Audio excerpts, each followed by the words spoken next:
député et maire d'Agnam, Farba Ngom, a été entendu ce jour au pôle judiciaire financier. Cette audition s'inscrit dans le cadre d'une procédure en cours portant sur des faits présumés de nature financière, un dossier suivi de près par le public en raison de ses implications judiciaires et politiques.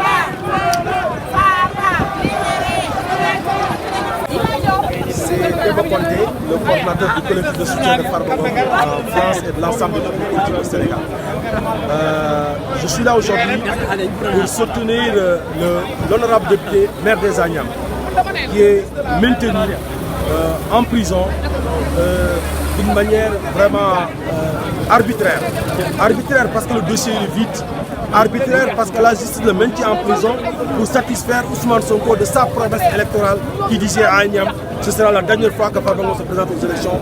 locales ou législatives. Donc, Farba est un imminent membre de l'Alliance pour la République. Farba est quelqu'un qui gagne le fief dont il est dans la région de Matam. Farba est quelqu'un qui a travaillé aux côtés du président Macky Sall pour promouvoir le PSE. Donc, c'est quelqu'un qui est maintenu en prison parce que politiquement, il pèse lourd. Politiquement, il pèse lourd et Ousmane Sonko veut l'éliminer. Et c'est ça que nous disons non. Nous voulons une justice qui est une justice indépendante. Et aujourd'hui, nous sommes convaincus que si la justice est dite, Farba Ngom va rentrer chez lui. Mais si la justice écoute Ousmane Sonko,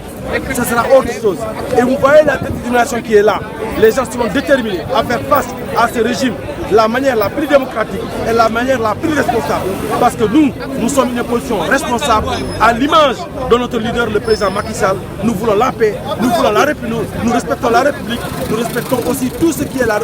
le droit et tout ce qui est la justice. C'est pour ça que Farba Ngom est resté en prison pour presque 10 mois. Il n'a jamais pleurniché, il n'a jamais fait quoi que ce soit. Il est resté parce qu'il écoute la justice et il respecte la justice sénégalaise. Au contraire de Ousmane Sonko, qui quand on l'a mis en prison, s'est mis à pleurnicher, s'est mis à créer des maladies et quand il est sorti pour nous dire qu'il faisait semblant qu'il sorte. Mais Farba c'est un homme courageux, c'est pas comme Ousmane Sonko. Et Ousmane Sonko, au lieu de s'occuper des problèmes des Sénégalais, il s'occupe uniquement de son mandat pour 2029. Et même qu'il sache, même qu'il est candidat, il sera bâti parce que les Sénégalais lui ont tourné le dos, parce qu'il ne tient pas ses promesses, parce que c'est quelqu'un qui est omnibulé uniquement par sa propre personne. Il a tué 91 personnes pendant les manifestations en laissant ses enfants aller à l'école et après il vient pour nous dire que ces gens c'est des martyrs. Des gens qui ont brûlé le BRT, les gens qui ont brûlé le terre, les gens qui ont brûlé les consulats, ils disent que c'est des martyrs. Alors nous savons tous que ces gens ont été animés par une façon de détruire le Sénégal. Heureusement qu'on avait un président bienveillant et les forces de l'ordre qui ont agi. Nous sommes là depuis ce matin en face des forces de l'ordre. Tout est tranquille parce que nous respectons la loi, nous respectons le service de l'ordre et on est là pour soutenir Farba Ngom dans le calme et la tranquillité pour la paix et nous voulons la justice et nous souhaitons qu'elle soit rendue, que notre honorable député Farba Ngom rentre chez lui libre aujourd'hui parce que le dossier est vide. Merci beaucoup.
Immobilier ku ko xam ko ci bâtiment ku xam Farba Ngom xam ko ci suuf xam nga réew mi dañuy réere mbir Farba Ngom nekkul tey la xam suuf Farba Ngom nekkul tey la am suuf Farba Ngom Wakaam la njëkk a dëkk cité comico boobu bi mu dëkk cité comico jógee Gabon boobu amagul sax suuf yàlla dimbali ko mu nekk ci courtage yu terrain yi di daw ndànk-ndànk di daw nag yàlla dimbali ko ba mu dem jaxaseeg nguur jaxasoog Ablaye Wade jaxasoo woon ak Abdou Diouf yàlla dimbali ko tey mu ñëw jaxasoog Macky Sall kon boo xoolee ki nga xam ne à l'époque mi ngi jënd suuf bu dee dafa jëndoon suuf 3 millions 2 millions 4 millions tey jamono ba dox mën na jël suuf boobu jaay ko milliard ku xam Farba ci liggéey rek nga koy xam mu doon diggante ak président Macky Sall mu doon diggante bu sincère Farba du DG Farba du ministre Farba du dé. salaam waa Sénégal yéen Macky l'influenceur international Mara maa ngi kontaan ci RDV di kontaan ci yéen di kontaan seen teewaay di kontaan ci sama jigéen gis nañ leen Mia waaw ndeysaan kontaan nañ ci Mia nga xam ne macha allah boobu tey ñu ci liggéey bi gis ngeen def lu mucc ay lu rafet tey ngeen war a teew fi ngeen xam ne mooy pôle judiciaire finance war a ñëw fekk li nga xam ne juge bi dafa war a déglu ki nga xam ne mooy le honorable député Farba Ngom donte 9 mois ñi ngi ko téye ci biir prison bi booba tey amuñu preuve ñi ko doon toppee benn dossier boo xam ne dossier scientifique la bi nga xam ne Tahirou Sarr lañ ci topp cité Tahirou Sarr gis mel ne transaction boo xam ne dafa jóge si Tahirou Sarr ñëw ci honorable député Farba Ngom waaye donte dama ne Farba Ngom mënuñu ko toppee dara ñëpp xam nañ ne dossier boobu Farba Ngom du si dara parce que Farba Ngom am na droit séq tey Farba du PCA lépp luñ ko mën ta waxal dañ koy tooñ Sénégal ñëpp xam nañ ne benn problème moo fi am mënoo jël bàyyi jàmbur mënuñu baaxal seen bàyyi bonal bàyyi jàmbur Farba daa am ay doom Farba daa jut njaboot Farba daa yer ay jabar doo dem fii si Sénégal fenn nga dem fekk fa njabootu Farba Ngom wala ay doomu Farba Ngom nga gis leen tey ci loo xam ne boo leen xoolee da nga leen di xeeb kon on n'a qu'à arrêter Ousmane Sonko daa jël ay doomam yóbbu Canada honorable député Farba Ngom jël ay doomam teg leen ci réew mi jàngaloo leen alxuraan jàngaloo leen diine yar leen ba pare yamloo leen ñi yam fi ñu war a yam doylu li ñu am doo dem ci boîte fekk fa butéel doomu Farba Ngom toog doo dem fu ñuy baatiree xaalis fekk fa doomu Farba Ngom toog doo dem fu ñuy yàqee xaalis nga dem fekk fa doomu Farba Ngom toog barki alxuraan karim te bu ko neexoon def bu leen neexoon def ko parce que li ñu yar seen bàyyee ko moom kuy mereel sa baay dama ne loolu force la dama ne la Ousmane Sonko moo tëj Farba Ousmane Sonko rek moo tëj Farba moo toog ne Farba Ngom bii mooy sa dernière campagne te Ousmane Sonko xam na ne ko moom du bokk moom moo ko gën a leer ne du bokk moo ne Farba bii mooy sa dernière campagne waaye man sama xel dafa dal parce que damaa toog ànd ak honorable député Farba Ngom damaa ànd ak moom ci ngor ànd ak moom ci yar ànd ak moom ci doylu ànd ak moom fépp Farba bi liy amee maa ngi moom toog nañ mu ne ma gaynde xaw ma lan la waaye dalal sa xel billahi bi ma génnee saalam ni damay dem si tali mu ne ma bul dem bàyyi leen ko mu wax toog leen mu ne ma gaynde dalal sa xel su fekkee am nañ benn preuve ci man nañ ko génnee amuñu benn preuve boo xam ne ci Farba Ngom dafa luubal alalu Sénégal ñoom amuñu preuve amoo rapport bu teyee nga ne am nga rapport bu subaa nga ne diw sàcc la bu subaa nga ne nangam dem nañ ba Cheikh Bara Ndiaye ñi nga xam ne tey Cheikh Bara Ndiaye ñoom ñoo fi taxoon jiiñ ay Farba Ngom sàcc wax leen lu ne dem assemblée nationale voté ba dindi yëfu Farba Ngom kiraama Farba Ngom ñoom ñoo ko dindi tey ñooñu ñoo taxawaat def 72 heures si honorable député Farba Ngom def 72 heures si Tahirou Sarr man ñun gëmuñu leen parce que lépp da ngeen bëgg a jël Farba Ngom jël Jomaay jaxase ak population bi jël Jomaay jaxase ak askan bi wane ne Ousmane Sonko tëjul Farba Ngom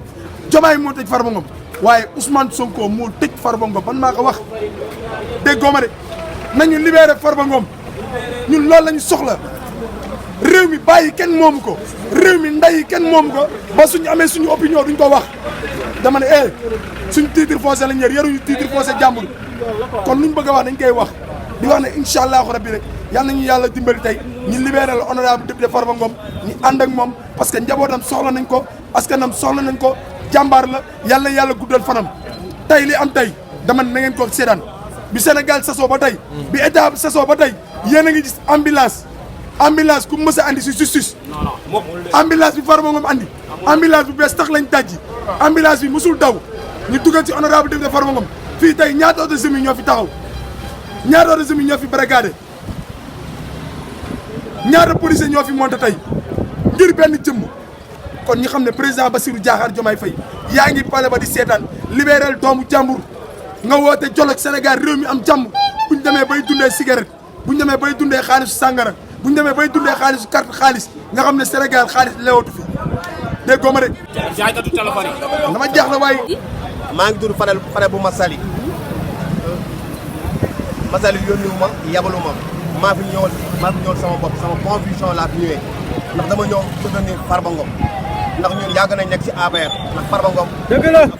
njabootu ci Macky Sall la bokk en même temps Massaly ci njabootu Macky Sall la bokk ñu ci parti URN lañ bokk Mouhamed Lamine Massaly ndax ñu tam ne dañuy ñëw taxaw jàppale Farba Ngom soutenir ko ndax su amee jafe-jafe ñi dañuy ñëw taxawu ko ndax tey dafa feebar fii ñëw ànd nañ ko ci ambulance moo ko fi jëlee ambulance moo ko fi andee am na ñu doon jooy am na xam ne ñu doon jooy xol métti na ñu lool ñu ngi ñaan si ngir yàlla rasulullah nañ ko bàyyi mu ñibbi ci ay mbokkam ñu faj ko Farba gars yi nam honorable Farba moom gars yi namm nañ ko soxla nañ ko ñu leen di ñaan ngeen dimbal ñu ngeen bàyyi ko dem ñibbi loolu la ñuy ñaan incha allah. tur bi naka la. Fadel laa tudd Fadel bu Massaly. d' accord Fadel merci beaucoup. maa ngi bokk parti UNN Mouhamed Lamine Massaly. d' accord.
Une ambulance, un élément qui a attiré l'attention de la presse. Cette audition fait suite à son placement sous mandat de dépôt décidé après une précédente comparution en lien avec une enquête sur les transactions financières suspectes évaluées à 125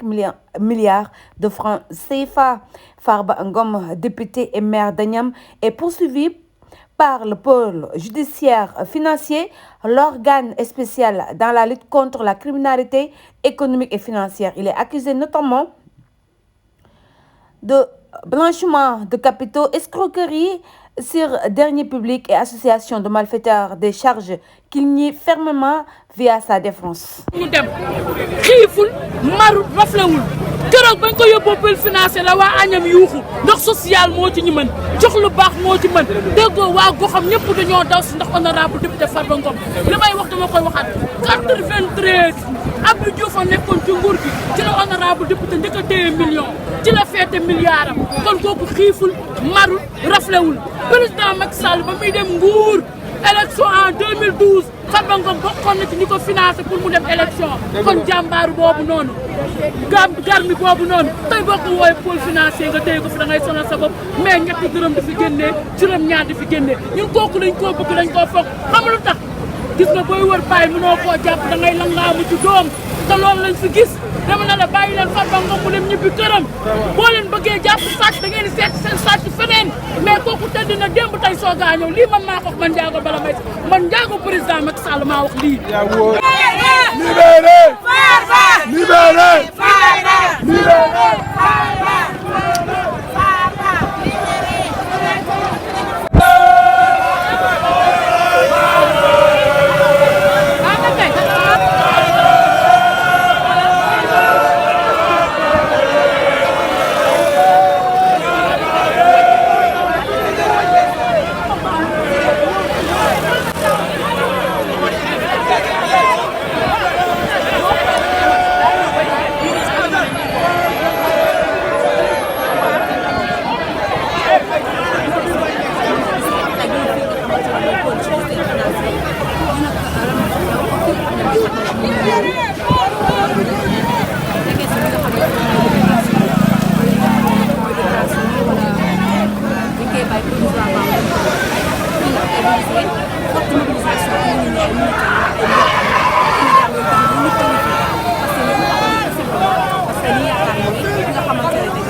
tënk kaso bi et sans preuve tey nag xëy na tey judiciaire financier dina ko libéré sans preuve. donc am téléspectateur yooyu ñu ko déggoo da ngeen kàddu yi nga xamante ni ginnaaw après dina ko en tant que madame la ministre ci bopp li nga xamante ne moom mooy libération de Farba Ngom donc tey ba léegi ça fait 9 mois yoo xamante ne dañoo nga xam ne moom mooy sa liberté ba pare en plus de ça moom mi ngi ko xam ne santé bi muy ñëw ambulance bi sax ñu ko wàcce donc ñoo ko pôle financier ñu ñëw dans tous les cas ñuy xaar li nga xamante ne moom mooy verdict peut-être d'un moment à l'autre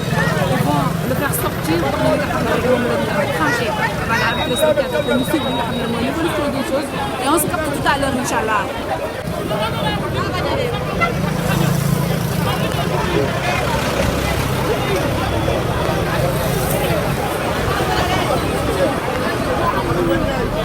salaamaaleykum ñu ngi nuyu ñëpp di leen jaajëfal di leen jox seen wàccuwaay bëgg nañu daal tey jii bu ñu fee di ñëw soutenir Farba Ngom bëgg ñu bàyyi ko loolu la ñuy ñaan ndax Farba Ngom deful dara lu ko téye si kaso bi ndax comme que dafa feebar nag nañu ko bàyyi mu ngi këram quoi ndax am na njaboot am na ay soxna te nit ñi soxla nañ ko boo xoolee mbooloo mi nga xam ne nit ñi soxla nañ ko Farba nit ku baax la ku yaru la ku bëgg réew mi ku bëgg Sénégal la nañu ko bàyyi nañu koy taxal dara amu si nañu ko bàyyi mu nga ko bàyyi mu ñibbi loolu daal la ñuy ñaan quoi. tur bi naka la. Alla Fall. jërëjëf Alla. En fait, en tant qu'influenceuse, je ne suis pas venue pour faire une vidéo. Man dama ñëw juste en tant que militante, en tant que dans la commune de Matam, dama ñëw juste pour soutenir Farba Ngom. Depuis des années, xam ngeen ni Farba dafa nekkoon ci politique bi lépp loo gis ci àdduna rek am na fu mu tàmbalee am na fu mu jeexee mais depuis boobu ba tey yéen a ngi gis Farba ñëpp ngi ci ginnaawam parce que lu mu def la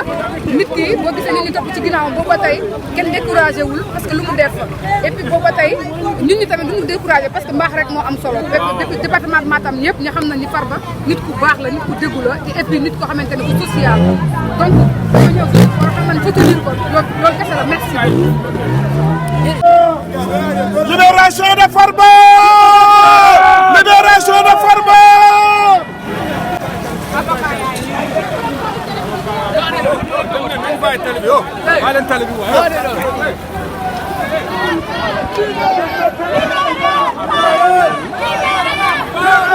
Libéré! Libéré!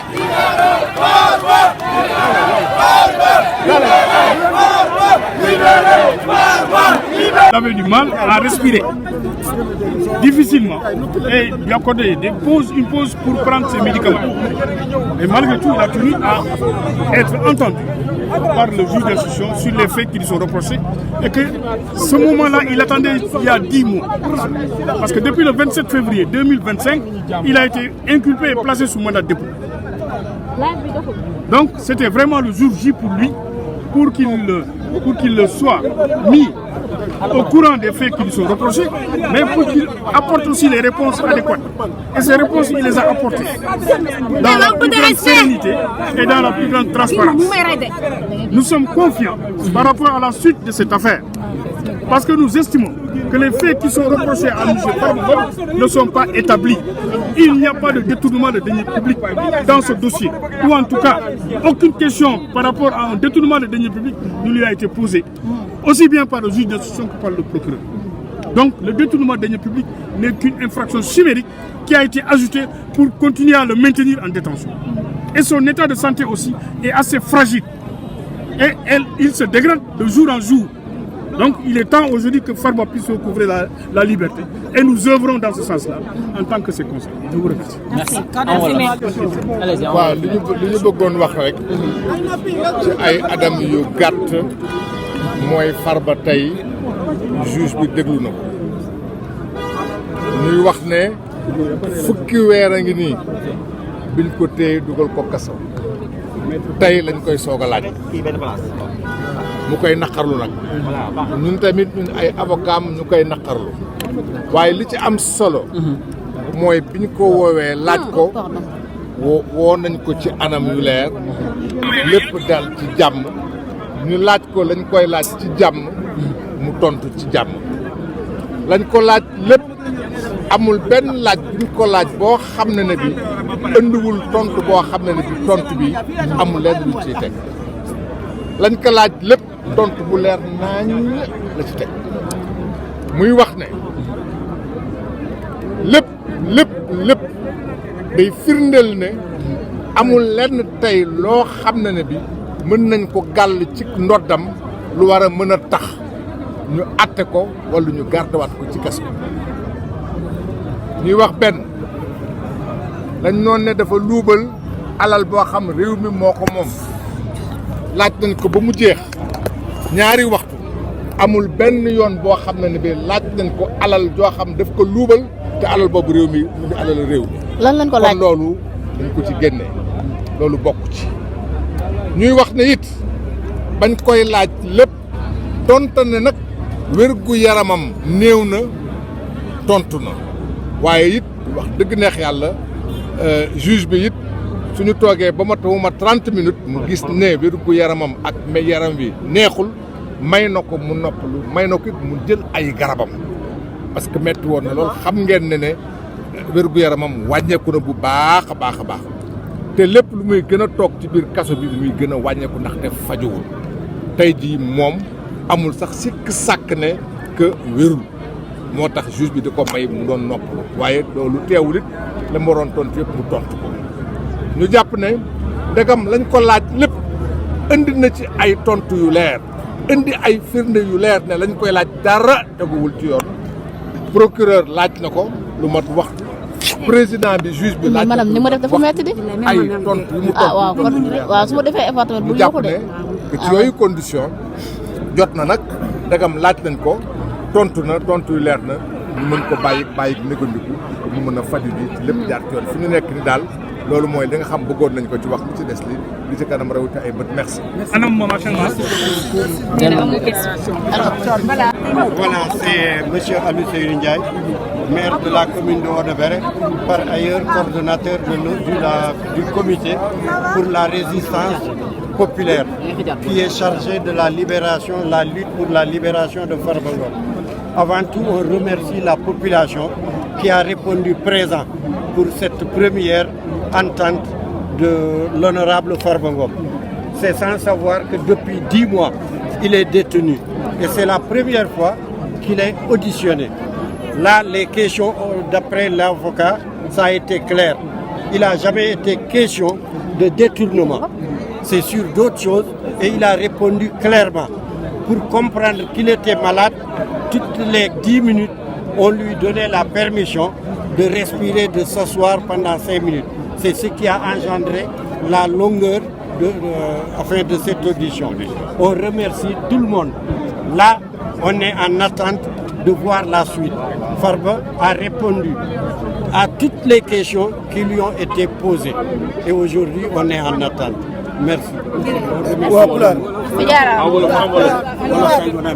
Honorable député Aliou Dembourou Sow ñu ngi leen di nuyu di leen ziare di remercier population bi nga xam ne teew nañ fi tey di jàppale suñu honorable député Farba Ngom région de Matam yëpp ñu ngi leen di sant di leen gërëm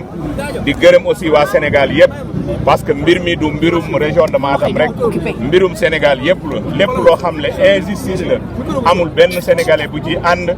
ndax loolu moo taxoon ñuy jàppale président Macky Sall démb ak barki démb kon injustice boobu moo waral bépp xeet bépp sénégalais bépp républicain yaa ngi fi tey ngir xeex injustice boobu comme ni audition bi comme ni ko suma grand frère bi waxee déglu nañ ko mais buñ ko dégloo boo gisee mu yéex xam nañ ne dafa tawat ku tawat nag xam nañ lu ci yoon wax xam nañ docteur yi liñ ci wax sénégalais yi ak ñi koy déglu ak ñi koy suivre xam nañ mais li waru fi woon yegg fi dañ ko waroon libéré ndax wér-gu-yaramam mayatu ko muy des ci kaso bi kon li ñuy lancé appel aussi mooy président de la république mi nga xam ne moom lañ dénk lépp moom la sénégalais yi votel ci coobeere suñ borom na dawal yërmande bàyyi Farba Ngom mu ñibbi këram loolu mooy jàmmi réew mi ñu ngi leen di sant di leen gërëm.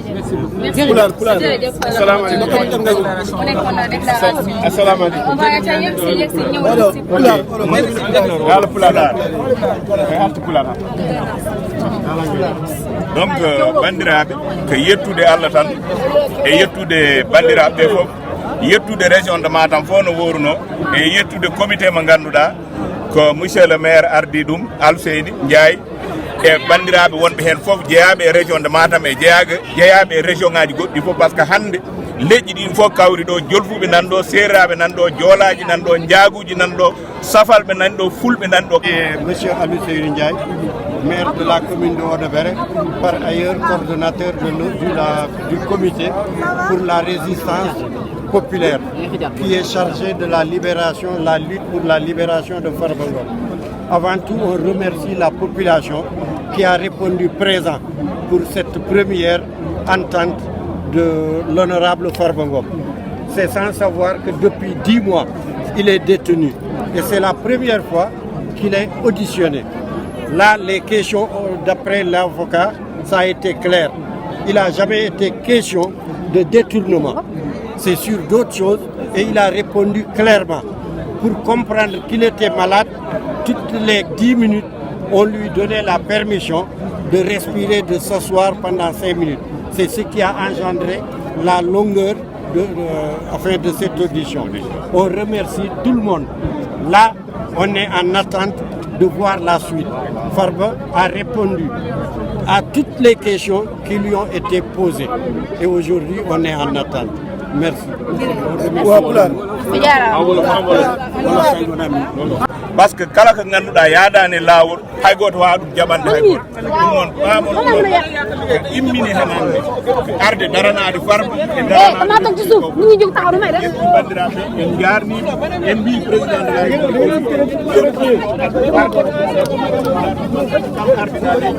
kala ko addata deejre yo wat ɗum addata deejre noon ko Farba hoodde galle mum par ce que kala ko ganduɗa yaadani lawol hay goto wawa ɗum jaɓande hay goto ɗum noon ɓamon immini hen hande arde daranade Farba e daranade bandiraɓe en jarnima en mbi président de la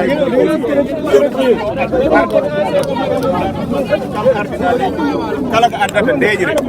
yo wat ɗum addata deejre noon ko Farba hoodde galle mum. L'audition d'aujourd'hui s'inscrit dans la phase d'instruction approfondie du dossier. Les juges doivent décider des suites à donner, notamment sur les éléments de preuve et les demandes de remise en liberté ou de maintien en détention. Amis téléspectateurs,